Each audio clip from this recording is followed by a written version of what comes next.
بنقدم لحضراتكم النهاردة درهم عربي ساساني. هو الدرهم العربي الساساني اللي ضرب في حمص سنة 72.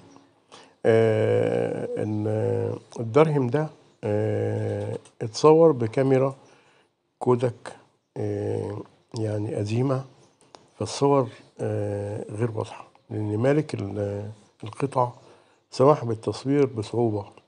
يعني ملك القطع الله يرحمه سمح لنا بالتصوير بصعوبة عشان ناخد اللقطات دي.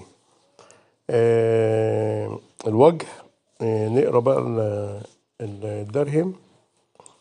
الوجه صورة خسرو الثاني بتجيه المجنح أمام الرأس بالبهلوي كسرو، خلف الرأس أفزوت غدة تساوي طال ملكة، خلف الدرهم موقد النار الساساني يحرسه حارسان، إلى يمين الموقد بالعربي أفقيا حمص سنة، وإلى يسار الموقد أفقيا 72.